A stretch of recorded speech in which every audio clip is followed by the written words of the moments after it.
Good morning, everyone, and welcome to this channel. So, in today's video, we will discuss about the Sky Gold. It is into the B2B manufacturing of the gold jewelries. They manufacture the gold for the B2C companies. B2C segment में जो jewellery companies आती हैं, say for example Senco Gold, Kalyan jeweller, Joy Alukkas, PNG, इन सारे B2C segment में काम करने वाली कंपनियों के लिए ये गोल्ड मैन्युफैक्चरिंग, ज्वेलरी मैन्युफैक्चरिंग का काम करते हैं, गोल्ड मैन्युफैक्चरिंग का काम करते हैं मोस्टली। तो इस कंपनी को समझने की कोशिश करेंगे बिकॉज पिछले 2 सालों में इस कंपनी ने बहुत ही फिनोमिनल ग्रोथ दिखाई है अपने रेवेन्यूज नंबर्स पे, अपने पैट में। तो उसको समझने की कोशिश करेंगे, इनका बिजनेस मॉडल क्या है उसको समझने की कोशिश करेंगे इस वीडियो में। उसके रेवेन्यूज के नंबर्स कैसे थे उसको समझने की कोशिश करेंगे, और आगे आने वाले समय में FY26 और FY27 में इनके क्या आउटलुक रह सकते हैं, और इनके फॉरवर्ड पी का थोड़ा एनालिसिस करेंगे, किस तरीके का पी अभी वो सेट कर रहे हैं और किस तरीके का पी वो मैनेज कर रहे हैं, जिसकी वजह से हमारे जैसे इन्वेस्टर को हेल्प रहेगी कि whether we should go for these kind of companies और we should avoid it. So there is no buy and sell recommendation in this video. You can analyze yourself. We are just discussing the business model, we are discussing their revenues, and we will try to understand how this company look like. तो चलो शुरू करते हैं videos को। Sky gold, जैसे मैंने कहा कि B2B सेगमेंट में काम करने वाली कंपनी है जो मैन्युफैक्चरिंग ऑफ द गोल्ड का काम करती है। There are the B2C segment, उनके स्टोर्स होते हैं जैसे जॉय लुकास हो गया, पीएनजीज, सेंको, कल्याण ज्वेलर्स, इन सारे लोगों के स्टोर्स होते हैं और वहां से हम हमारे जैसे कंज्यूमर वहां से गोल्ड खरीदते हैं। उसके पीछे एक मैन्युफैक्चरिंग कंपनी होती है। कोई लोग अपने खुद के मैन्युफैक्चरिंग करते हैं, लेकिन the companies like the PNGs and the Senco and the CaratLane Tanishq, they give their contract for the manufacturing of the jewelry to the companies like the Sky Gold. So Sky Gold, it's kind of a contract manufacturing, it's a manufacturing of jewelries. इसमें वो काम करती है mostly. और आप अगर देखोगे इनकी एक फैसिलिटी है नवी मुंबई में जहां मोस्टली उनका मैन्युफैक्चरिंग ऑफ द गोल्ड होता है। तो B2B सेगमेंट में काम करने वाली ये स्काई गोल्ड जो कंपनी है, पिछले कुछ दिनों से, पिछले कुछ सालों से बहुत ही तगड़ा ग्रोथ दिखा रही है, ठीक है। और इस कंपनी ने अपने रेवेन्यू गाइडेंस को भी इस Q2 2025 में इस क्वार्टर में बढ़ाया है, अपने गाइडेंस को उन्होंने बढ़ाया है। All this boost in the jewelry segment has been coming across, that is also because of the custom duty cut. इस फाइनेंशियल ईयर में हमारे जो फाइनेंस मिनिस्टर है निर्मला सीतारमण जी ने, उन्होंने जो कस्टम ड्यूटी में कट किया गोल्ड इंपोर्ट के ऊपर, जिसकी वजह से बहुत सारा फायदा इन गोल्ड कंपनियों को हो रहा है, और इन गोल्ड कंपनियों के पीछे जो मैन्युफैक्चरिंग करने वाली कंपनियां हैं उनको भी हो रहा है, जैसे RBZ ज्वेलर हो गया या स्काई गोल्ड हो गया। इन दोनों कंपनियों को इसका बहुत सारा फायदा हुआ है, बिकॉज जितनी ज्यादा गोल्ड की डिमांड बढ़ेगी उतनी ज्यादा मैन्युफैक्चरिंग करने वाले ऑर्नामेंट बढ़ेंगे, और इन कंपनियों के रेवेन्यू में वो रिफ्लेक्ट हो रहा है। हम थोड़ा वापस आते हैं इनके रेवेन्यू नंबर्स के ऊपर। तो स्काई गोल्ड ने इस फाइनेंशियल ईयर इस Q2 में रेवेन्यू की ग्रोथ दिखाई है 94.2% से, और पैट की ग्रोथ दिखाई है 405% से। मतलब PAT has been grown 4x, और उनका रेवेन्यू जो ग्रोथ हुआ है वो 94% से हुआ है। और उन्होंने कहा है कि उन्होंने अपने गाइडेंस को भी बढ़ाया है। लास्ट ईयर में 2023-2024 में अकेले एक पूरे साल में इन्होंने रेवेन्यू किया था 1745 करोड़ का, लेकिन इस अकेले क्वार्टर में इन लोगों ने रेवेन्यू किया है 768 करोड़ का, और H1 का रेवेन्यू जो है 1494 करोड़ का है। मतलब आप समझ रहे हो कि पूरे लास्ट ईयर का जो रेवेन्यू था वो उन्होंने H1 में ही कर दिया है। You can C from these two numbers how phenomenal growth the manufacturing of the gold company like the Sky Gold is doing. And if you see the Sky Gold, they are also getting operating leverage onto it. That's also because of their efficiency improvement in their manufacturing facility, which is at the Navi Mumbai facility. तो नवी मुंबई की उनकी जो facility है वो अभी भी 46% capacity utilisation के ऊपर काम कर रही है, और उन्होंने अभी जो गाइडेंस दिया है FY25 में उन्होंने कहा है कि they will do 3,200 to 3,300 crore तक की रेवेन्यू करने की उन्होंने बात कही है, which is achievable because 1,500 crore approximately उन्होंने H1 में किया है। And Q3 as you know marriage season India में बहुत तेजी से होता है, दिवाली Q3 में आती है, एंड कस्टम ड्यूटी का जो सैफ मिला है, और थोड़े बहुत अभी गोल्ड रेट नीचे भी आए, इन सारी चीजों का इम्पैक्ट Q3 में पड़ेगा, Q4 में पड़ेगा, एंड इसीलिए I think they are expecting H2 is better than H1. In H1 they have completed 1494 crore, and the H2, because of this wedding season, they are expecting the high growth again. So mota moti they will double their revenue compared to the financial year of the FY23-24 से लेके FY24-25 तक, they will double their revenue. And on top of it, the companies like the Sky Gold has also acquired the two companies. That is, they have acquired the Sparkling Jewelry and they have acquired the Star Mangal Sutra. I mean, दोनों company का revenue भी इनके revenues में आगे जाते हुए add होगा. And मोटा मोटी I think the Sky Gold itself, they will do 2,800 around kind of revenue, and then approximately they will also add this new addition of the companies into their revenue. तो इसीलिए बहुत तगड़ी growth इस company में आ रही है. ठीक है. एंड इन्होंने गाइडेंस दिया है कि लगभग FY25 में, FY26 में 5,000 करोड़ के रेवेन्यू तक जाएंगे, और FY27 में 6,200 करोड़ के रेवेन्यूज की बात उन्होंने की है. अगर कोई कंपनी अपने रेवेन्यूज के नंबर्स 100% से बढ़ा रही है, उनको ऑपरेटिंग लिवरेज इतने तेजी से मिल रहा है, रेवेन्यू का गाइडेंस आगे जाके हुए बढ़ा रही है, अपनी जो फैसिलिटी है उसका यूटिलाइजेशन बता रही है 46% पे है, QIP उन्होंने किया है इस फाइनेंशियल ईयर में 270 करोड़ का QIP किया है, जो वो लोग अपने एक्सपोर्ट बिजनेस को बढ़ाने के लिए यूज करेंगे. उस कंपनी में थोड़ी बहुत ऑपरेटिंग इफिशिएंसी लाने की वो कोशिश करेंगे, and they are trying a huge scale into this one. And the good thing is, Maharashtra में या वेस्टर्न रीजन में Tanishq is the number 1 player in the B2C jewellery. उनका कैरेट लेन करके जो सब ब्रांड आता है, उनके लिए मैन्युफैक्चरिंग करने का भी उनको कॉन्ट्रैक्ट मिला है. इस Q2 में उन्होंने अपने कॉल में वो कहा है. और स्काई गोल्ड का सबसे इंपॉर्टेंट पार्ट है कि उन्होंने कहा है कि सितारा गोल्ड जैसी कंपनी को भी आगे जाके एक्वायर करने का उनका प्लान है. सो the company is doing well in the revenue. They are getting operating leverage. They are revising their guidance. The manufacturing capacity utilization is at only 46%. They want to expand into the export business like the Qatar, Oman, UAE. यहाँ पर जितने भी B2C segment में काम करने वाली company है, उनको टाइप करने की कोशिश कर रही है. उनके रीजनल सेल्स ऑफिसेस, उनके इंटरनल सेल्स ऑफिसेस, इनको भी थोड़ा बहुत स्ट्रेंथन करने की कोशिश कर रही है. They are also raising the QIP, and all this is in reflecting in the Sky Gold. You can see पिछले कुछ समय में जो गिरावट आई, सेंको गोल्ड में गिरावट आई, या बहुत सारे स्मॉल कैप मिड कैप में गिरावट आई, लेकिन इस कंपनी में उतनी ज्यादा गिरावट नहीं आई है. ट्रेलिंग पीई इसका 71 है, और मार्केट कैप जो है वो 3,905 की मार्केट कैप अभी की इसमें करती है. ROE के नंबर 23 है, ROCE के नंबर 18% से है. So you can see the kind of growth and the momentum is there in this company, and that is why this company is doing well. और एक इंपॉर्टेंट चीज जो है वो मैं बताना चाहूंगा. पहले वो जो क्रेडिट नोट के ऊपर अपने मतलब if they have to do the lot of gold manufacturing, तो उनको गोल्ड अपफ्रंट लेना पड़ता था. तो वो कैश पे लेते थे, या अपनी कोई शेयर्स प्लेज करके, या अपने कोई चीजों को मार्गेज करके वो गोल्ड लेते थे या पैसा लेते थे, जिससे वो गोल्ड खरीदते थे. लेकिन now they are going into the shift of the GML route, मतलब गोल्ड मॉर्गेज लोन की तरफ जा रहे हैं, गोल्ड मेटल लोन की तरफ जा रहे हैं. मतलब बैंकों से, ये जो इंडसन हुआ, इस बैंक हुआ, या बहुत सारी जो बैंक है, वहां से वो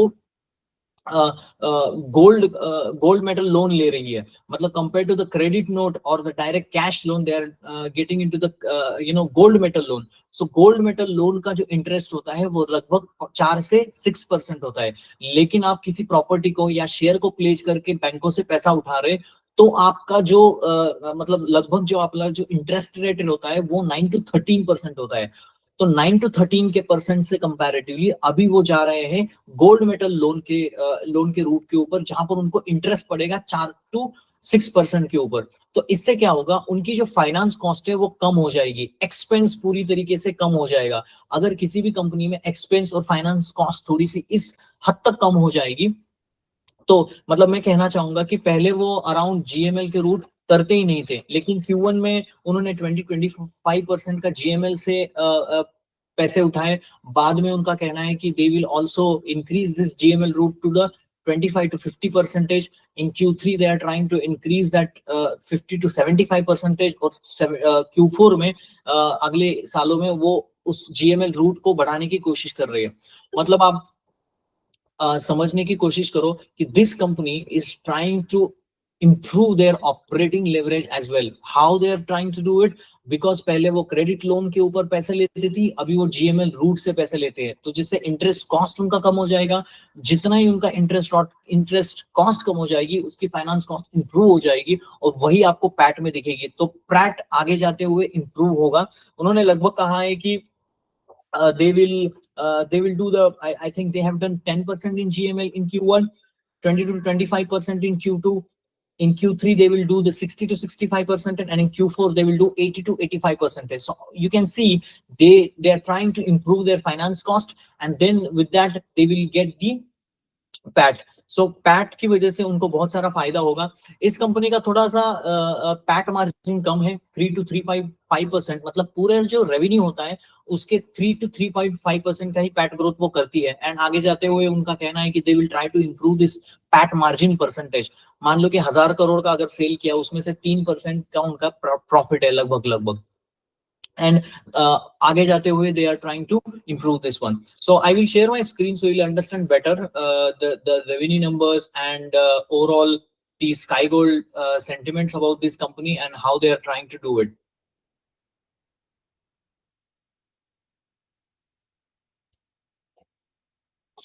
So I hope you can see my screen in overall this one. So we will just go through this slide. You can see 768 crore का रेवेन्यू उन्होंने किया है Q2 में, और उनका अगर इंप्रूवमेंट देखो 94% से रेवेन्यू बढ़ा है, EBITDA बढ़ा है 143%, 155% से, and the PAT has also increased by the 405%. You can see the export is only 9%, but the domestic is in the 91%. Also, the important point for the Sky Gold is they have the 38% of the volume growth. मैंने बहुत सारी कंपनियों को पढ़ा, लेकिन किसी भी मुझे अपार्ट फ्रॉम PNG के जहां पर 11% की वॉल्यूम ग्रोथ है, इसमें जो वॉल्यूम ग्रोथ है वो 38% से है। मतलब लगभग एक महीने में वो पहले 250 kg का काम करते थे, 250 kg का ऑर्नामेंट या गोल्ड बनाते थे, लेकिन now they are in Q2 they have done 345। मतलब लास्ट ईयर Q2 में they have done around per month का अगर आप देखोगे 250, but now they have increased to 345, और FY26 में यही वॉल्यूम को वो 600 to 700 kg per month gold ornament बनाने का काम करने की उन्होंने बात की है। So you can see the volume growth guidance has also has been revised by this company, 250 से 345, 38% की humongous growth in terms of the volume you can see.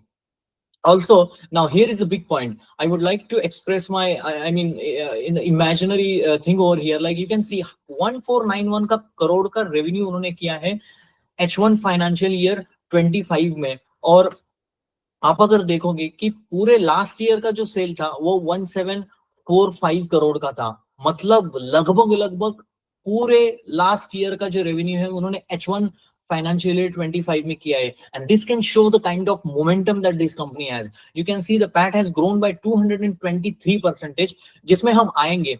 इसमें अदर इनकम का एक पार्ट है जो उन्होंने इसमें कंसिडर किया है, जो मैं आऊंगा इसके ऊपर, क्योंकि अदर इनकम की परसेंटेज की वजह से भी थोड़ा बहुत पैट बढ़ा है, because you will see like इतना बड़ा कैसा उनको ऑपरेटिंग लेवरेज मिला है। But saying that, but they are doing fantastically well. You can see from this graph as well that 94% around the growth from the revenue from operation. As I said, the PAT margin, as you can see in H1, it is 2.3% था financial year 24 में, but now the H1 25 they have improved their PAT margin to 3.9%. Q2 में आप देखोगे financial year 24 में 1.8% का PAT margin था, now they have increased to 4.8%, मतलब 7.3 करोड़ किया था, now they have done 36.7 crore. इसमें से 15-16 करोड़ एक्चुअली आया है अदर इनकम से। We will talk about that other income and how this other income is impacting them as well into this adding to this scenario of it. ठीक है, so if you can see over here the quarter on quarter की growth 6.3% से हुई है, year on year की growth 93.3% से हुई है. And now you can see the point which I'm trying to say is about this finance cost में बहुत सारा improvement उनके यहाँ पर आ रहा है. And you can also see the gross profit has been increased by 136% in a YY level, and Q&Q level it has been increased by the 8.7%. You can see also the profit growth 1.8 से comparatively 4.8% से बढ़ी है, and they have been doing fantastically well over here on this case. So the point which I'm trying to say is on this case the other income में उनका जो other income बढ़ा है, जिसमें क्या हुआ है, इन्होंने कुछ शेयर्स लेके रखे थे, TCS HDFC बैंक के शेयर्स लेके रखे थे, एंड उस शेयर्स को उन्होंने सोल्ड आउट कर दिया Q2 में. उससे जो पैसा आ रहा है वहां पर उनको रिफ्लेक्ट हो रहा है. वो पैसे की वजह से यहाँ पर इनका मतलब अदर इनकम थोड़ा सा बड़ा है, क्योंकि उन्होंने शेयर में इन्वेस्टमेंट की थी और उनका कहना है कि वो इन्वेस्टमेंट उनको कभी ना कभी मतलब they have to raise the cash, so उन्होंने उससे कैश रेज किया. एंड बिकॉज पहले वो नहीं था, और उनका SBI में भी थोड़ी बहुत इन्वेस्टमेंट में है, और उन्होंने कहा है कि 30 to 35 करोड़ वो अभी वहां से रेज करने वाले हैं. मतलब उनकी जो शेयर मार्केट की इन्वेस्टिंग है उससे भी उनको पैसा मिल रहा है, जिससे वो अदर इनकम में आ रहा है और उनमें रिफ्लेक्ट हो रहा है, और जिसकी वजह से भी वो पैट में आपको दिख रहा है. और एक चीज बहुत ही इंटरेस्टिंग है स्काई गोल्ड के बारे में, आप अगर देखोगे trade रिसीवल, you can see that you can see the trade receivable for the 31st March 2024 was 102, और अभी 246 करोड़ की ट्रेड रिसीवल हुआ है. ट्रेड रिसीवल क्या होता है? ट्रेड रिसीवल ये होता है, मान लो कि आपने किसी से गोल्ड लिया, तो आपको जो पैसा है वो अपफ्रंट देना है. जिसने जहां से आपने किसी रॉ कंपनी से गोल्ड लिया है ऑर्नामेंट बनाने के लिए, तो उनको आपको अपफ्रंट पैसा देना है. लेकिन आप ऑर्नामेंट बना के जब PNG को बेचोगे, तो आपको जो पैसा आएगा उसका क्रेडिट पीरियड होता है, 30 डेज होगा, 60 डेज होगा, उसके बाद में आपको पैसा मिलता है. मतलब क्या होता है, आप जिससे गोल्ड ले रहे हो उसको आपको पहले पैसा देना है, लेकिन जिसको आपने ऑर्नामेंट बेचा है उससे आपको लेट पैसा मिल रहा है. इसके वजह से यहाँ पर ट्रेड रिसीवेबल हो गए. और दूसरी चीज क्या हुई है इस क्वार्टर में, for example if you take a PNG jewellers, उनमें इन्वेंटरी लॉस हुआ है. इन्वेंटरी लॉस क्यों होता है? मान लो कि आपने ये जो कस्टम ड्यूटी कट होने के पहले इन्होंने कुछ हाई कॉस्ट के ऊपर, मतलब ज्वेलरी कॉस्ट उनको जो इंपोर्ट लैंडिंग कॉस्ट पड़ रही थी उससे ज्यादा गोल्ड, ज्यादा प्राइस के ऊपर गोल्ड लेके उनके इन्वेंटरी में रखा था. ठीक है, और उसके बाद उनका क्या हो गया कि कस्टम ड्यूटी कम होने की वजह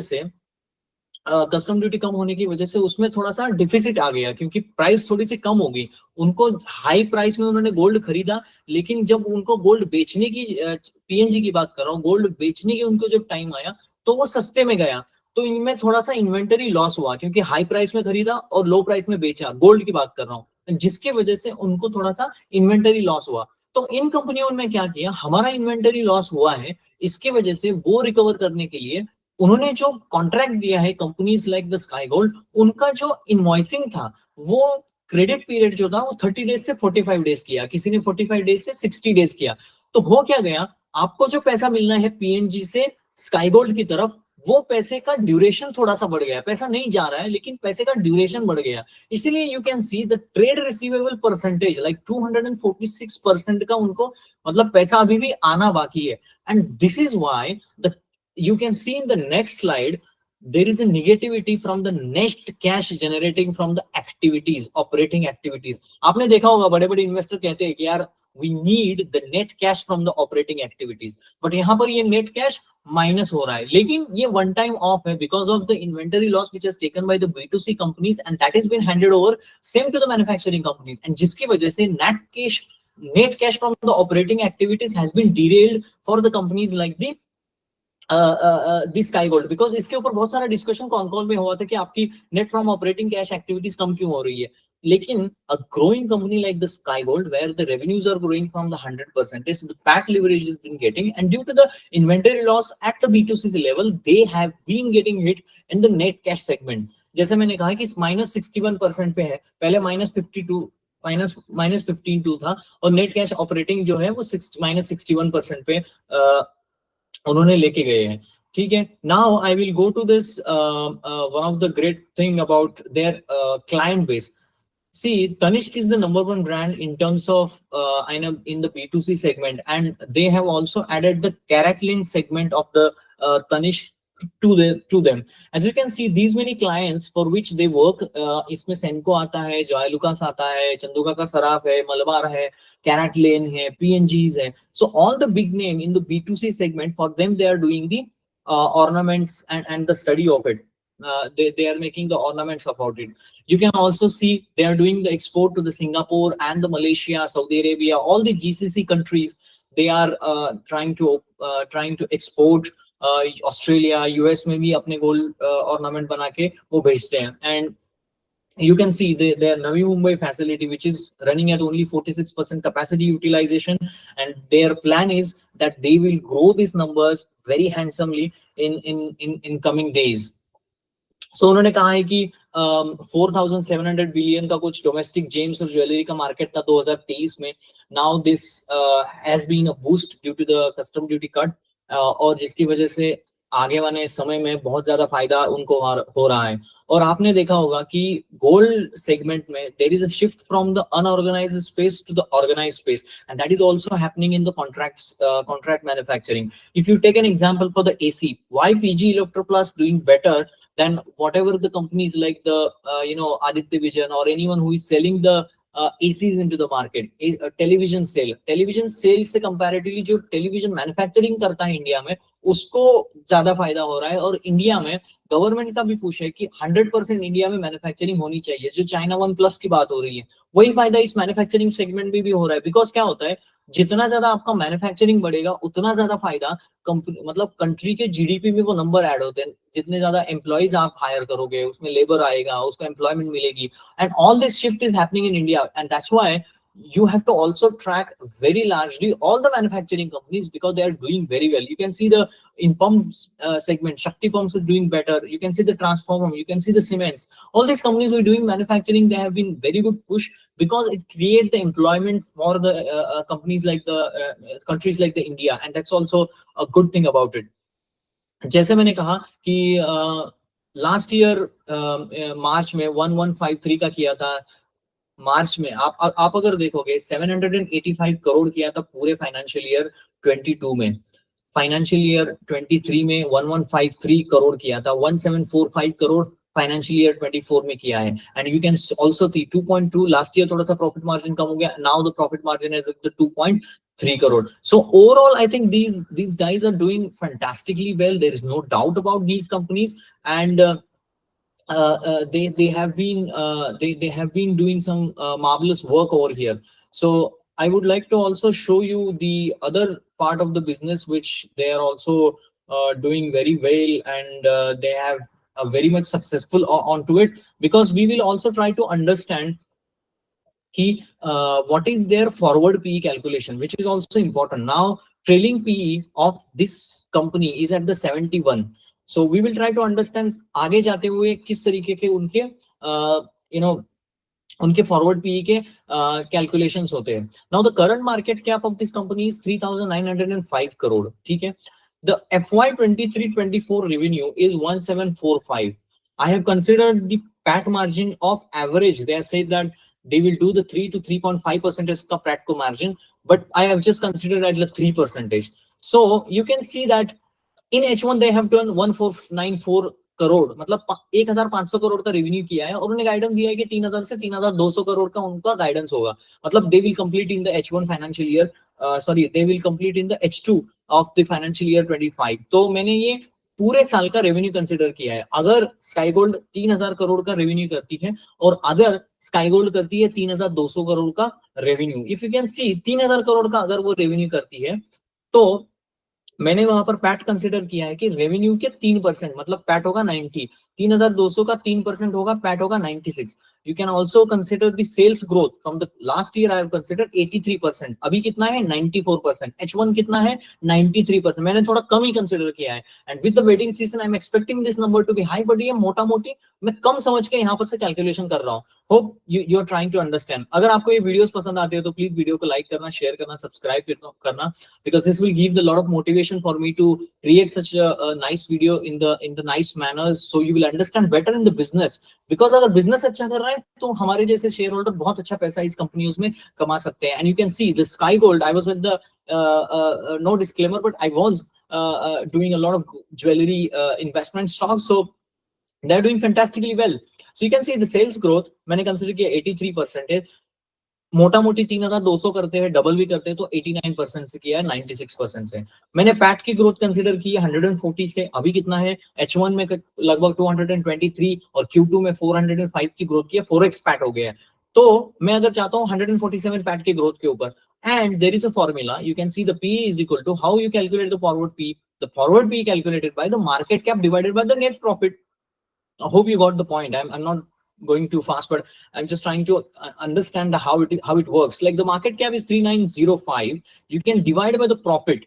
So you can divide by the profit. Profit I'm considered as a, you know, the 90 crores. It's a net profit, and that is why you can see the forward P of this. I'm calculating the forward P of financial year 25-26. They are trading at 43, and if you can financial year 26-27, they are doing around approximately 18 के forward P के ऊपर available है. You don't have to always see the trailing P. Trailing P is the past, but you have to see the forward P. You have to calculate the forward P. So forward P 43 का है, और जो 27 अगर financial year की बात करो तो 18 के पीई के ऊपर ये स्टॉक है.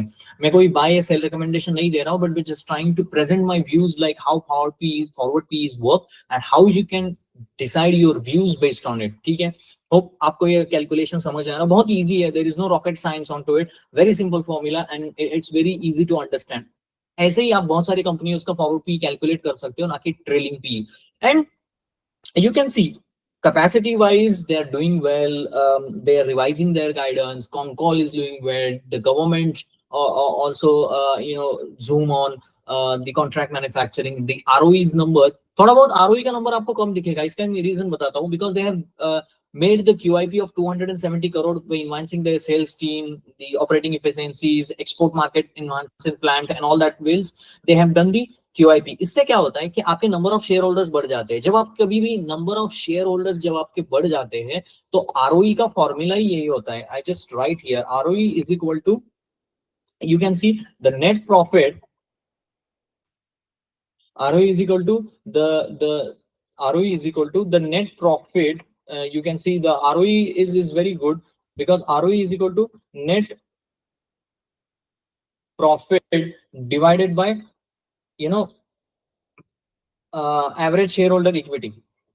तो आप क्या होता है, आप अगर QIP करते हो तो अपने क्या हो गया, डाइल्यूशन करते हो. आप अपने शेयर्स देते हो लोगों को और पैसा उठाते हो. तो नंबर ऑफ शेयर देते हो मतलब क्या, नंबर ऑफ शेयर बढ़ जाते हैं. तो ये डिनोमिनेटर जो है, न्यूमरेटर है और डिनोमिनेटर है. जब आपका एवरेज शेयर होल्डर, मान लो कि ROE अगर मैं कैलकुलेट कर रहा हूँ, मान लो कि आपका अगर 90 करोड़ का ये है और आपके मान लो कि 1000 अगर इन्वेस्टर है तो आपको कितना ये होगा आपको समझ आता है. और मान लो कि ये 1000 का जो परसेंटेज है, तो अगर ये 1000 का परसेंटेज कहीं 1400 शेयर होल्डर हो जाते हैं मेरे, तो ऑब्वियसली ROE का नंबर थोड़ा सा डिक्लाइन होता है. तो कभी कभी ROE का कैलकुलेशन भी आपको समझना पड़ेगा कि ये थोड़ा सा डिक्लाइन क्यों हो रहा है.